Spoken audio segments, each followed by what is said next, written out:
Fala pessoal, aqui é o pastor Christopher novamente na área para a nossa leitura da palavra de Deus aí.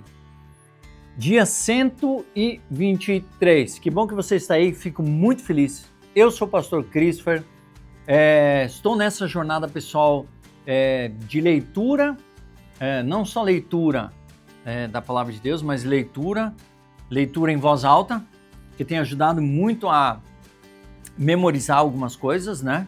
E também para gravar a leitura para compartilhar essa jornada com as pessoas aí no mundo afora, ok?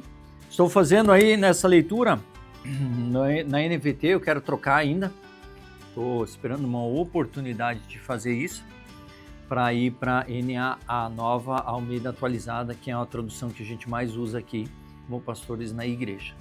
E é a que a gente crê ser a mais interessante para nós, dentro das traduções. Ok?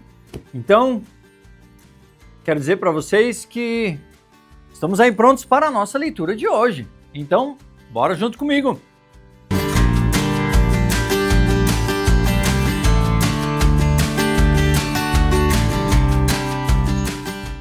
Vimos ontem, Sansão julgou o povo durante 20 anos. Agora vamos ver qual que é o próximo juiz. Tivemos vários juízes. E agora nós vamos devagarzinho conhecendo os próximos juízes. Hoje a leitura está bem curtinha para nós. Então, vamos aproveitá-la debaixo do cuidado de Deus e também guiado pelo Espírito Santo. Amém? Então vamos lá. A leitura de hoje, Juízes 17, 1 a 18 e 31, diz o seguinte.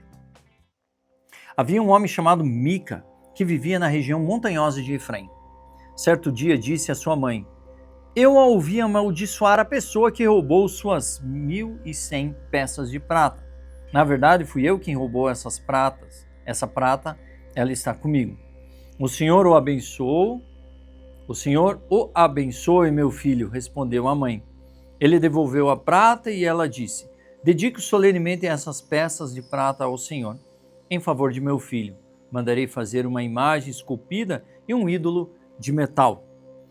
Assim, quando ele devolveu a prata à mãe, ela separou 200 peças e as entregou a um ourives. Delas ele fez uma imagem esculpida e um ídolo de metal que foram colocadas na casa de Mica. Esse homem, Mica, construiu um santuário para o ídolo e também fez um colete sacerdotal e alguns ídolos do lar. Então nomeou um de seus filhos como seu sacerdote pessoal. Naquele dia Israel não tinha rei, cada um fazia o que parecia certo aos próprios olhos. Certo dia, um jovem levita que vivia em Belém de Judá chegou àquela região. Havia saído de Belém à procura de um outro lugar para morar. Em sua viagem, chegou à região montanhosa de Efraim e aconteceu de parar na casa de Mica. De onde você vem? Perguntou Mica. Ele respondeu, sou levita de Belém de Judá e estou à procura de um lugar para morar. Fique aqui comigo e seja pai e sacerdote para mim, disse Mica. Eu lhe darei 10 peças de prata por ano, além de roupa e comida. O jovem levita concordou e se tornou como um dos filhos de Mica. Então Mica nomeou o levita seu sacerdote pessoal, e o jovem ficou morando em sua casa. Mica disse, agora sei que o Senhor será bondoso comigo, pois tenho um levita como meu sacerdote. Naqueles dias Israel não tinha rei. A tribo de Dan procurava um lugar onde se estabelecer, pois ainda não tinha tomado posse do território que havia recebido como herança quando a terra foi dividida entre as tribos de Israel. Então os homens de Dan escolheram dentre seus clãs 5 guerreiros corajosos das cidades de Zorá e Estaol para explorar um território onde a tribo pudesse se estabelecer. Quando esses guerreiros chegaram à região montanhosa de Efraim, pararam na casa de Mica e passaram a noite ali. Enquanto estavam na casa de Mica, reconheceram o sotaque do jovem levita, de modo que se aproximaram dele e perguntaram, quem o trouxe para cá e o que você está fazendo neste lugar? por que você está aqui? O jovem respondeu: fiz um acordo com Mica e ele me contratou como seu sacerdote pessoal. Então eles disseram: pergunte a Deus se nossa viagem será bem-sucedida. Vão em paz, respondeu o sacerdote. O Senhor está cuidando de sua viagem. Os 5 homens prosseguiram até a cidade de Laís, onde notaram que os habitantes levavam uma vida tranquila, como os sidônios. Eram pacíficos, viviam em segurança, pois não havia quem os oprimisse em sua terra. Estavam longe de Sidom e não tinham nenhum aliado por perto. Quando os homens voltaram a Zorá e a Estaol, seus parentes lhe perguntaram: o que vocês descobriram? Eles responderam: vamos atacá-los. Vimos a terra e ela é muito boa. O que vocês estão esperando? Não hesitem em avançar e tomar posse dela. Quando chegaram lá, viram que o povo leva uma vida tranquila. Deus nos deu uma terra espaçosa e fértil, onde não falta nada. Então os 600 homens da tribo de Dan, armados para a guerra, partiram a Zorá e a Estaol. Acamparam no lugar a oeste de Kiriat Jearim, em Judá, conhecido hoje como Mané-Dan. Dali prosseguiram para a região montanhosa de Efraim e chegaram à casa de Mica. Os 5 homens que haviam explorado a terra dos sacerdotes dos arredores de Laís explicaram aos outros: numa dessas casas há um colete sacerdotal e também alguns ídolos do lar, uma imagem esculpida e um ídolo de metal.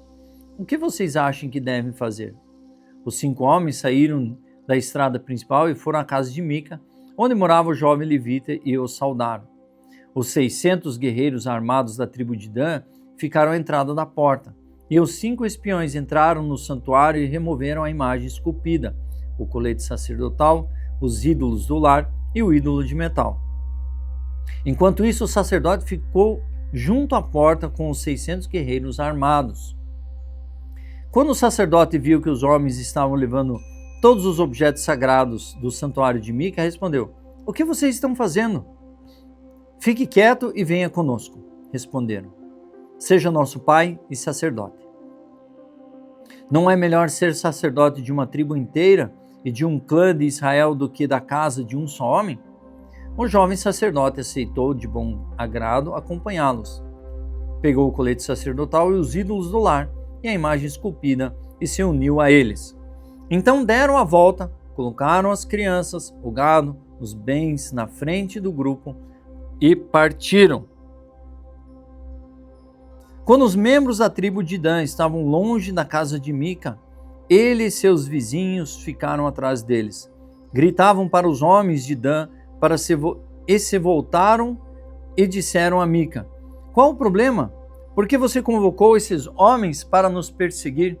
Mica respondeu: como é que vocês me perguntam qual é o problema? Tomaram todos os deuses que fiz e fizeram meu sacerdote. Elevaram o meu sacerdote. Não me restou nada. Os homens de Dan disseram: cuidado com o que você diz. Temos em nosso meio alguns homens agressivos que poderiam ficar com raiva e matar você e sua família. Assim os homens de Dan seguiram seu caminho.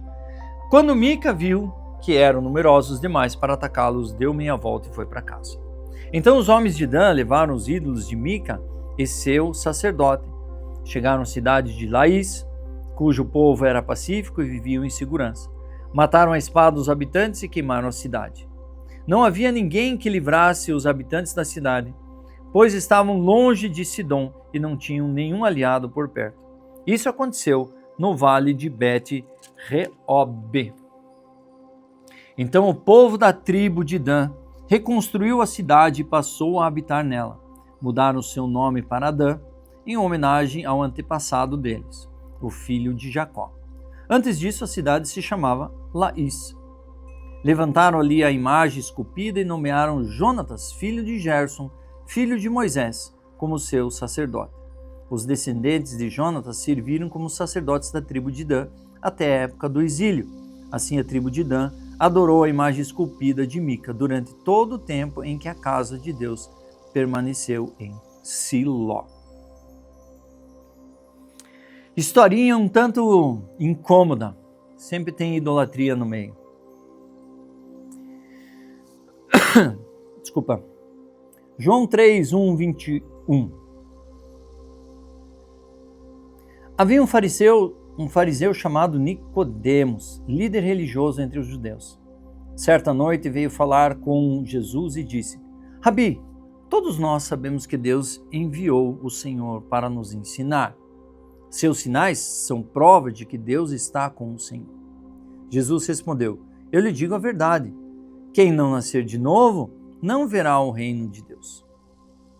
Como pode um homem velho nascer de novo? Perguntou Nicodemos. Acaso ele pode voltar ao ventre da mãe e nascer uma segunda vez? Jesus respondeu: Eu lhe digo a verdade.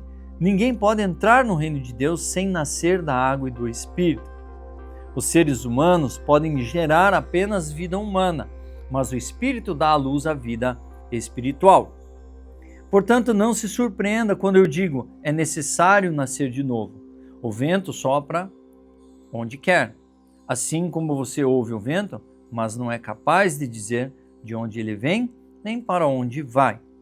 Também é incapaz de explicar como as pessoas nascem do Espírito. Como pode ser isso? Perguntou Nicodemos. Jesus respondeu: Você é um mestre respeitado em Israel e não entende essas coisas? Eu lhe digo a verdade. Falamos daquilo que sabemos e vimos. No entanto, vocês não creem em nosso testemunho. Se vocês não creem em mim, quando falo as coisas de coisas terrenas, como crerão se eu falar das coisas celestiais? Ninguém jamais subiu ao céu, exceto aquele que de lá desceu, o Filho do Homem. E como Moisés no deserto levantou a serpente de bronze numa estaca, também é necessário que o Filho do Homem seja levantado, para que todo o que nele crê tenha vida eterna.